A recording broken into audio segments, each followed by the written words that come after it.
Mukunda jewellery Hanamkonda ప్రారంభోత్సవ offer flat 20% VA December 14 నుండి 22 వరకు. నమస్తే, welcome to I dream inside politics with కవిత.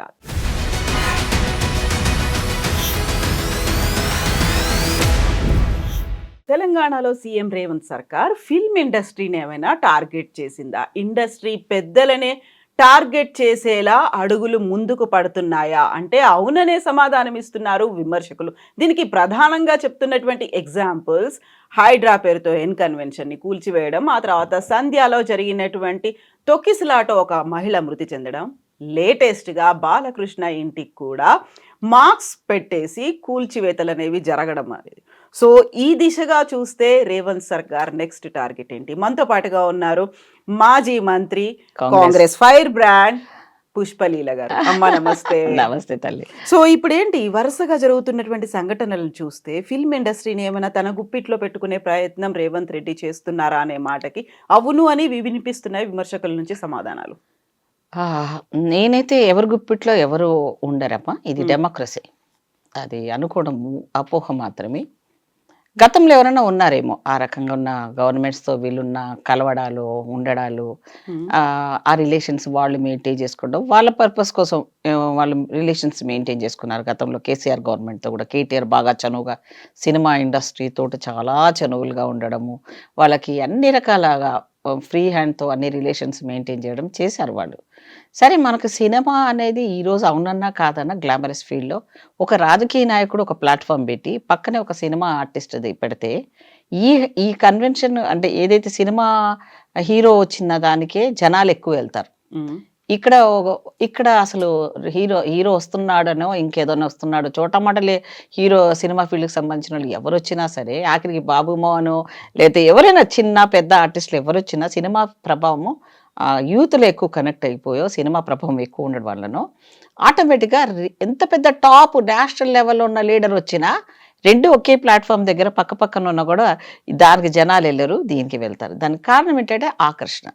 ఆ 3 గంటల్లో ఉన్న దాంట్లోనే భావాన్ని, సందేశాన్ని వాళ్ళు చెప్పేది. హీరో కొడుతున్నాడంటే వాడు ఉంటాడు సన్నగా, కానీ వాడు 100 మందిని కొడుతున్నట్టు చూపిస్తే అది అన్యాచురల్ అయినా కూడా ఆ అభిమానము, ఒక హీరోయిజం మీద ఉన్న అభిమానం, అతను వాడిన సిగరెటు వాడతానంటారు, అతను వేసుకున్న డ్రెస్ అంటారు, అతని హెయిర్ స్టైల్ అంటారు, ఫాలోయింగ్ ఎక్కువ ఈజీగా ఒక పొలిటీషియన్ కంటే ఒక ఎక్కువగా గ్లామరస్ ఉన్న చాలా ఇక్కడ ఉన్నటువంటి ప్రేక్షకుడు ఆ హీరోని తనలో ఊహించుకోవడం ఏంటి, పేర్లు కొట్టుకోవడం, ఛాతి మీద కొట్టుకోవడం, ఫస్ట్ డే రోజు చూడకపోతే వాడు చచ్చిపోయేటోళ్ళు, టికెట్లో టికెట్ దొరకకపోతే చచ్చిపోయేవాళ్ళు, ఉపవాసాలు ఉండేవాళ్ళు, పాలాభిషేకాలు చేసేటోళ్ళు, పుట్టించిన అమ్మకు పట్టడన్నం పెడతాడో లేదో, వాడు అంత టైం ఇస్తాడో లేడో. కానీ ఈ సినిమా వ్యామోహంలో మొదటి రోజు సినిమా రోజు టికెట్ దొరకకపోతే చూడండి ప్రేక్షకులు ఉన్నదాన్ని వీళ్ళు బాగా వాళ్ళకి వీళ్ళకి బాగా క్లోజ్ బాండింగ్ ఉంటుంది, అవునన్నా కాదన్నా. వెరీ రీసెంట్ గా అల్లు అర్జున్ అరెస్ట్ అప్పుడు కూడా చెంచల్గూడ జైలు దగ్గర ఒక అభిమాని ఆత్మహత్య యత్నం చేశాడు, తన మీద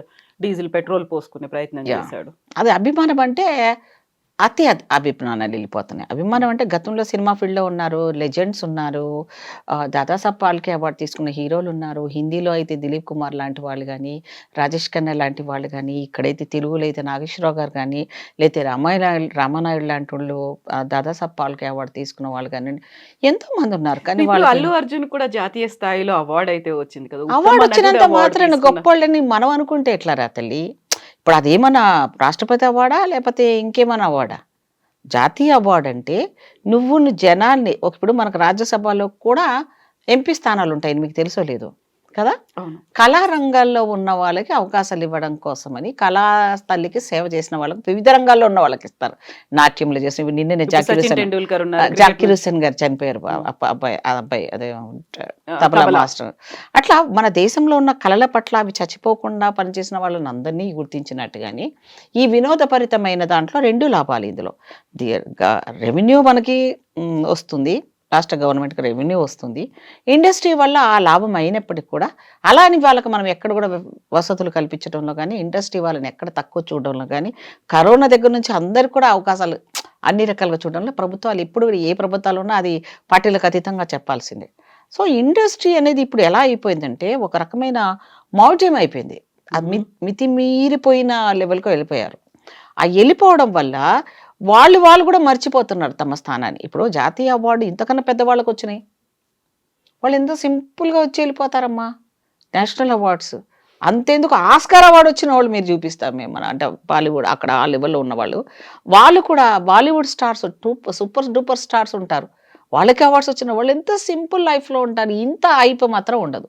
ఒకరిద్దరు ఉంటారు, సల్మాన్ ఖాన్ లాంటి వాళ్ళు, అట్లా ఈ యూత్ కనెక్ట్ అయిన హీరోస్, వాళ్ళకి కూడా క్రైమ్, వాళ్ళకు కూడా వచ్చినాయి, వాళ్ళు కూడా వెళ్ళాల్సిందే కదా. అలానే చట్టం తన పని తాను చేసుకోకుండా వదిలేసిందా? సల్మాన్ ఖాన్ మీద కూడా అప్పుడు జింకల కేసులో, కృష్ణ జింకలు అనేది ఇప్పుడు చూడు, అది కూడా ఎందుకు ఇప్పుడు మర్డర్ ఆయన చేస్తామన్నాడంటే కృష్ణ జింకల గురించి మనకు తెలియదు అసలు. అదొక ఒక ఒక విష్ణు అనే అదే లెవెల్లో వాళ్ళు నమ్ముతారంట. దాన్ని ఇతను టచ్ చేస్తాడా అని అందులో ఉన్నవాడు అబ్బాయి ఇప్పుడు అతని మర్డర్ చేయడానికి కూడా నేను అని చెప్పేసి మాట్లాడడం జరుగుతుంది. అంటే నమ్మకాలు ఇవన్నీ, నమ్మకాలను టచ్ చేయకూడదు ఎప్పుడు, మతాన్ని టచ్ చేయకూడదు ఎప్పుడు కూడా. వీళ్ళంతా అందరికి సంబంధించిన వాళ్ళు, ఇండస్ట్రీ అంటే అందరికి సంబంధించిన వాళ్ళు. ఇప్పుడు లెజెండ్స్ అనుకుని వాళ్ళు అనుకున్నప్పటికీ ఏ జనాలు తయారు చేశారు? ఇదే జనాలు తయారు చేశారు కదా. ఏ ప్రజలైతే నిన్ను అభిమానించి ఈ స్థాయి వరకు నేను తీసుకుపోయి గుర్తిస్తున్నారంటే, నేషనల్ లెవెల్ ఉన్న జాతీయ అవార్డ్స్ ఎవరిస్తున్నారు నీకు? ప్రభుత్వాలు ఇస్తున్నాయి. అంటే ఏంటి? పార్టీలకు అతీతంగా కేంద్ర ప్రభుత్వము రాష్ట్రపతి చేతిలో మీదుగా వాళ్ళు ఇస్తారు. అవి చాలా గౌరవప్రదమైనవి, రైట్? అలాగే సినిమా ఇండస్ట్రీకి సంబంధించిన అవార్డ్స్ కూడా ఉంటాయి వాళ్ళ టాలెంట్స్ని బట్టి. సో ఆ టాలెంట్లో కమెడియన్ కూడా వస్తాయి అవార్డ్స్. అంటే వాళ్ళందరికీ అలా అనుకొని అలాంటి వాళ్ళని అరెస్ట్ చేయకూడదు అంటే, సినిమాలో ఉన్న క్యారెక్టర్ వేరు, వాళ్ళ వ్యక్తిత్వం వేరు. సో సినిమాలో సాత్వికంగా కనిపించిన వాళ్ళంతా మంచోళ్ళు ఉంటారు ప్రాక్టికల్ లైఫ్లో రియల్గా అనుకుంటే తప్పే. అలాగే విలన్ చేసిన వాళ్ళంతా కూడా వాళ్ళు తప్పులు చేస్తారు, రేపులు చేస్తారు అనుకోవడం కూడా తప్పే. అది జస్ట్ క్యారెక్టర్ వరకే, అంతేగాని ఒరిజినల్ క్యారెక్టర్స్ కారు కదా వాళ్ళు. అయితే ఇప్పుడు ఎన్ కన్వెన్షన్ ని కూల్చినప్పుడు ఇండస్ట్రీకి ఎస్ నేనున్నాను, లేకుంటే మీరేం చేసినా కానీ నేను సహించను అనేటువంటి ఒక ఇండికేషన్ ఇచ్చారు అనుకున్నప్పుడు అల్లు అర్జున్ని అరెస్ట్ చేసిన తర్వాత ఇంకొక అడుగు ముందుకేసారని, ఇప్పుడు మరీ లేటెస్ట్ గా బాలకృష్ణ ఇంటికి కూడా మార్క్స్ పెట్టడము అనేది ఇప్పుడు మనకి ఒకటి గతంలో ఏం జరిగిందో, ఇప్పుడు మనం అప్పుడున్న పాపులేషన్ తక్కువ, ఇప్పుడు పాపులేషన్ పెరిగిపోతున్నాయి.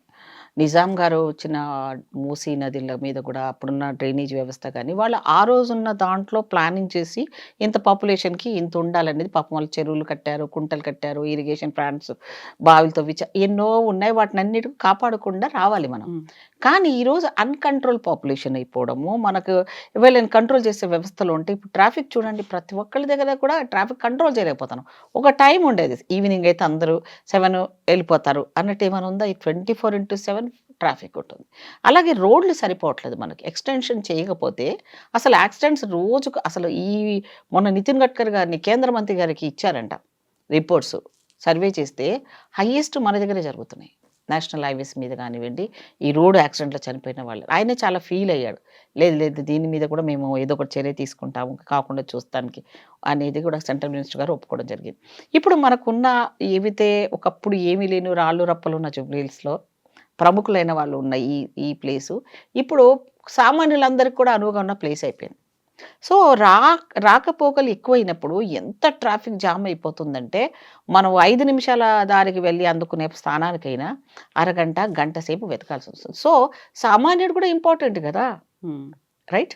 ఆ సామాన్యుడు లెవెల్లో చూడాలి అంటే లెజెండ్ అయినా ఎవరైనా ఓటేస్తేనే కదా, మనం సామాన్యులు ఓటేస్తాం కదా. ముఖ్యమంత్రి గారు అయ్యారు, మరి ముఖ్యమంత్రి అందరి గురించి ఆలోచించమంటారా, లెజెండ్స్ గురించి ఆలోచించమంటారా? చెప్పండి. అయితే ఇక్కడ రేవంత్ సర్కార్ ప్రభుత్వం చేపట్టిన తర్వాత, పదవిలోకి వచ్చిన తర్వాత సినిమాటోగ్రఫీ మంత్రి కోమటిరెడ్డి వెంకటరెడ్డి ఒక మాట అన్నారు, ఇండస్ట్రీకి చెందినటువంటి పెద్దలు ఎవరు వచ్చి అభినందించలేదు, కనీసం వచ్చి కలవలేదు అనే ఒక మాట ఉంది. అందువల్లే కక్షగట్టి వీళ్ళ మీద అటాక్ చేస్తున్నారు. కానీ రావాలి, ఎందుకంటే రావాలి కదా, యాజ్ ఎ ప్రోటోకాల్ ఈ అసోసియేషన్స్ ఉంటాయి, మా అసోసియేషన్స్ ఉంటాయి, వాళ్ళన్నీ ఉంటాయి కదా. ఇప్పుడు ఎల్ఐసి పాలసీస్ కానీ వాళ్ళకి ఏమైనా ఇన్సూరెన్స్ చేయించాలన్నా స్టేట్ గవర్నమెంట్ కానీ సెంట్రల్ గవర్నమెంట్ ఏవైనా వాళ్ళకి సంబంధించిన సంక్షేమంగా సంబంధించాలంటే స్టేట్ గవర్నమెంట్ సపోర్ట్ లేకుండా చేయడానికి లేదు కదమ్మా. వాళ్ళకు కళాకారులకు ఏదైనా ఇబ్బంది వచ్చిందంటే గవర్నమెంట్ నుంచి వైద్య సదుపాయాలు కానీ ఏది ఇవ్వాలని ఎవరిస్తారు చెప్పమ్మా. సో గవర్నమెంట్ సపోర్టు వాళ్ళకి అవసరము, వీళ్ళ సపోర్టు ఇప్పుడున్న పరిస్థితుల్లో ఇద్దరు మ్యూచువల్ ఉండాల్సింది. ఇప్పుడు మీరు చెప్పిన బాలకృష్ణ గారి ఇష్యూ కొత్తగా అంటున్నారు, గతంలో నాగార్జున గారిది సరే అది సమసిపోయింది. అది ఎవరు తప్పు అన్నది జనాలకు పిక్చర్‌గా, క్లియర్‌గా చూపించేసాం. ప్రజల నిర్ణయానికి వదిలేసాం. రియల్‌గా అక్కడ ఏదో పూర్తి అధికారాలు అధికారికి ఇవ్వడం వల్ల జరిగింది. ఇప్పుడు కూడా లిస్ట్ ఔట్ చేస్తున్నప్పుడు గతంలో కంటే ఎక్స్‌ట్రీమ్ లేదమ్మా ఇప్పుడు. హ్మ్. కదా! కొంత ఒకవేళ మీది ఆ ప్లేస్‌లో వాళ్ళు అనుకున్న ప్లేస్‌లో గనుక ప్లాన్‌లో లేదు. బై మిస్టేక్‌లో వీళ్ళేదైనా చేస్తున్నారు అధికారులు అతి ఉత్సాహంగా చేస్తున్నారని మీరు కనుక్కుంటే మీలాంటి వాళ్ళకి పెద్ద పని కాదిది. సో, మీరు లేదండి ఇది కోర్టుకు వెళ్ళడానికి ఛాన్సెస్ ఉంది.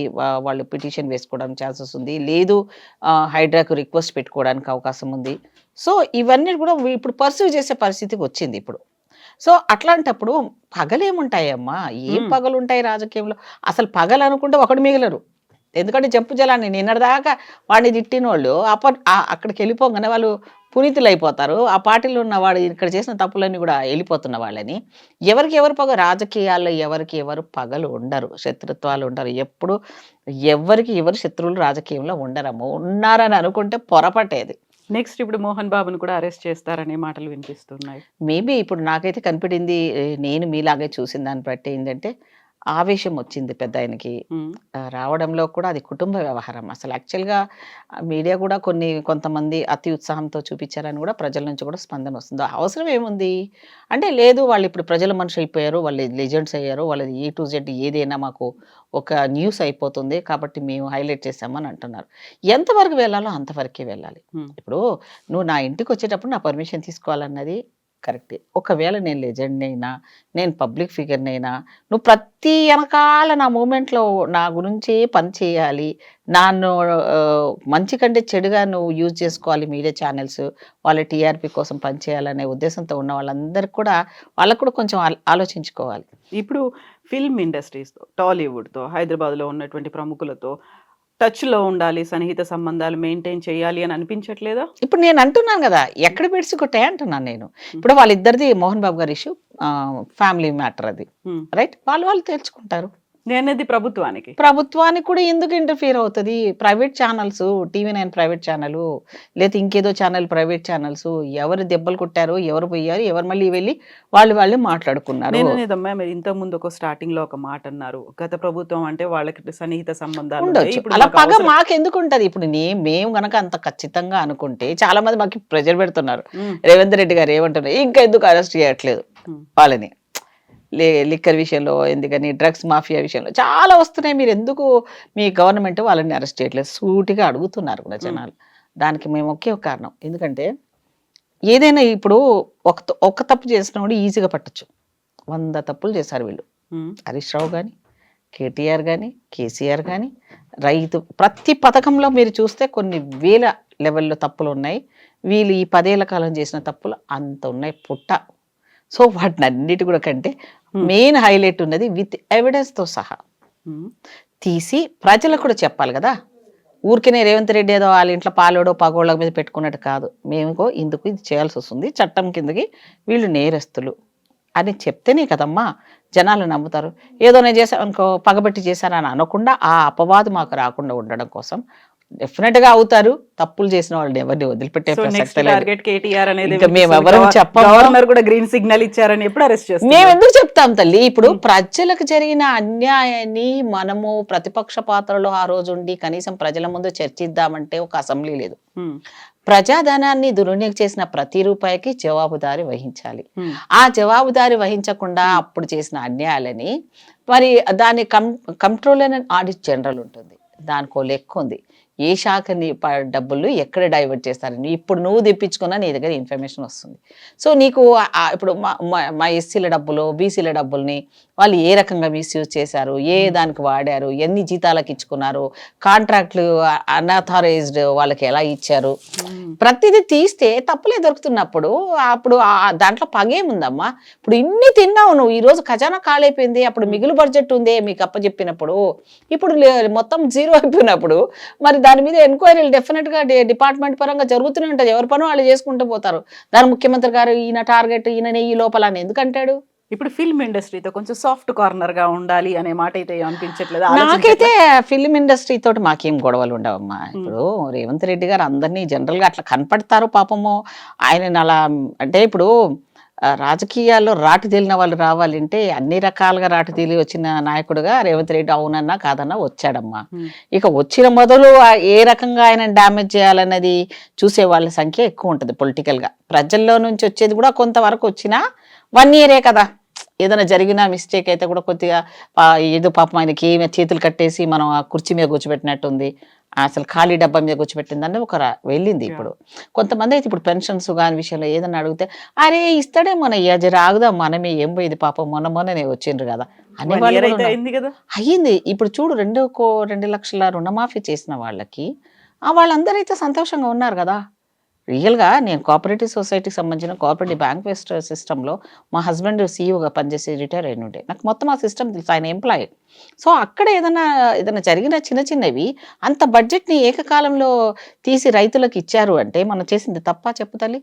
ఇప్పుడు స్కూటర్ ఎప్పుడు ఇస్తారు, బంగారం ఎప్పుడు ఇస్తారు అంటే ముందు నువ్వు ఇంట్లో నీ ఖజానా అంతా తీసుకొచ్చి ప్రజల ముందు పెడితే ఆ ఖజానా అంతా తీసుకొచ్చి ఇస్తే పంచడానికి ప్రయత్నం చేస్తాం. ఇక ఖజానాన్ని మీరు రప్పించే ప్రయత్నం డెఫినెట్గా చేస్తాం, ప్రజలకు అప్పు చెప్తాము, మేమేం చెయ్యము, ప్రజలకు చెప్తాను. చూడయ్యా మీరు ఊరుకోమంటే నేను ఊరుకుంటానంటారు ముఖ్యమంత్రి గారు. ఇన్ని తప్పులు ఏమంటారు మీరే వేయండి అని మెజారిటీ ప్రజల తీర్పు వచ్చింది అనుకోండి, కోర్టు ఇన్వాల్వ్ అయిపోతుందమ్మా. మనం ఏం చెప్పనవసరం లేదు. ఈ 4 పిల్లర్స్లో ఒకవేళ మీ 3rd పిల్లరు వీక్ అయిపోయిందంటే 4th పిల్లర్ స్ట్రాంగెస్ట్ ఏది మన ప్రజాస్వామ్యంలో? Court, high court, supreme court. ఏం బాబు ఏం చేస్తా, నీ గవర్నమెంట్ ఏం చేసింది, దాని రిపోర్ట్ నాకు వెంటనే కావాలి అంటది, ఇవ్వాల్సిందే ఎవరైనా. సో ఈ ప్రజాస్వామ్యాన్ని కాపాడడంలో కొన్ని ఒడిదుడుకులు ఉన్నాయి. గతంలో అంతా దాన్ని స్పాయిల్ అయిపోయిందని సిస్టమ్ సెట్ చేయడంలో ఎవరితో విభేదించే క్యారెక్టర్స్ కాంగ్రెస్ పార్టీకి ఉండదమ్మా. కలుపుకొని వెళ్ళాలని చూస్తుంది, అందరికి అభయం ఇచ్చే లెవెల్ ఉంటుంది. రేవంత్ రెడ్డి కూడా ఎవరికైనా ఇప్పుడు నేనున్నానమ్మా, నన్ను చూస్తే చాలా మంది ఈర్ష్యపడతారు, కుళ్ళుకుంటారు. దాన్ని ఇంకా చెప్పాలంటే అమ్మో పుష్పలీల బాబోయ్ ఇలా మాట్లాడుతుంది ఏంద్రా అని భయపడే వాళ్ళు ఉన్నారు. ఎందుకంటే సూటిగా మాట్లాడదు, చేసే పని ఇటు అటు చెప్పడు. రేవంత్ రెడ్డి కూడా మన స్టైలే, చెప్పాలని కూడా చెప్పేస్తాడు అంతే, అవుతుందిరా బాబు కాదు ఏంది అని అంటాడు. సో ఆ స్టైల్లో వర్క్ చేయడం అనేది కూడా ఈ రోజులో చాలా ముళ్ళ కిరీటమే. అదే నేను మంత్రి చేశాను, నాకు తెలుసు, నేను 2 రాష్ట్రాలకు చేశాను. అది ఎంత కష్టమైన పనో అది ఆ కుర్చీ మీద కూర్చుంటే కానీ ఎవరికి అర్థం కాదు. సో ఇప్పుడు ముఖ్యమంత్రి ఇంత కష్టకాలంలో ముఖ్యమంత్రి పోస్టు నిర్వహించడం అనేది అంత ఆషామాషి కాదు. అయినా ఇవన్నీ ఎవరితో పగలు మాకు లేదు, టైం వేస్ట్ మాకు. చట్టం తన పని తను చేసుకుంటూ పోతుంటుంది. దానికి మీరు ఏ అప్పీలైనా చేసుకోండి. మీరు మా దగ్గరకు వచ్చారనుకోండి, ఇది మాకు అయినా సార్ మాకు ఇట్లా జరిగిందని కూడా ముఖ్యమంత్రి గారు ఏం బయటకు కొట్టి అదేదో మాకు శత్రువు అని అనేవాళ్ళు కాదు. అందరికీ open doors, welcome to all. మాకు శత్రువు అనేవాడు ఎవరైనా ఉన్నారు అంటే ప్రజల శత్రువే మా శత్రువు. Okay, right, yeah, got it. Thank you so much అమ్మా. Right, thank you.